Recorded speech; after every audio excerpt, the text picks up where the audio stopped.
Sir, కృష్ణానదికి వరద వచ్చినప్పటి నుంచి లాస్ట్ 20 డేస్గా అమరావతి పైన మళ్ళీ ఒక నెగిటివ్ ప్రచారాన్ని అయితే వైసీపీ కావచ్చు దాని అనుబంధ సంస్థలు చేస్తున్న పరిస్థితి.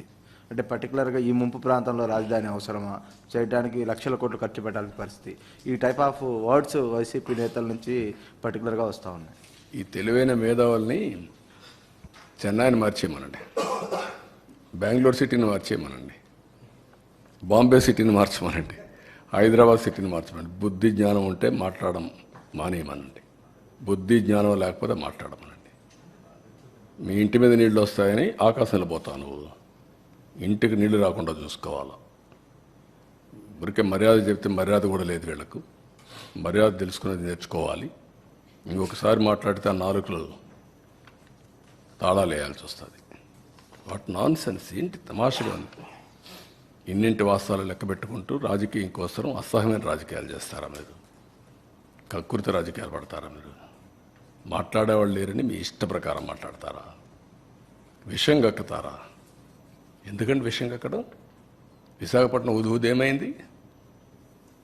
నేను పులివెందుల్లో పెడితే ఏమవుతుంది? తిరుపతికి ఫ్లడ్ రాలేదా? ఏ సిటీ సేఫ్? ఏ సిటీ సేఫ్? నెల్లూరు రాలా? What are you talking? Krishna Godavari ఎక్కడుంది? రాజమండ్రి ఎక్కడున్నాయి? కర్నూలు ఎక్కడుంది? మోస్ట్ అప్పర్ రీచ్లో ఉండే కర్నూలు ఏమైంది?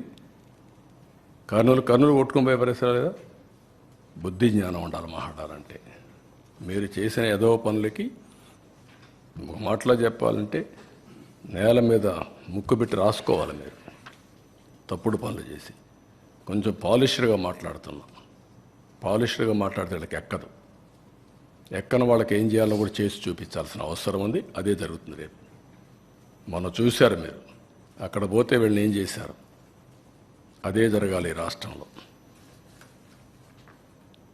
కనీసం దిగారంటే మీరు నీళ్ళల్లో.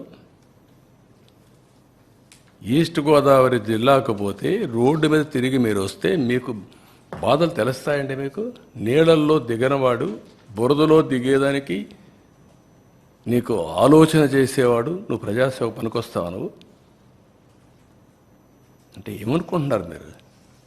అంటే ఏది చెప్పినా నమ్మేస్తారని అజం ఆ పేపర్లు పెట్టుకొని, తప్పుడు పేపర్లు పెట్టుకొని తప్పుడు ప్రచారాలు చేసుకుంటూ బతికిపోవాలనుకుంటున్నారు.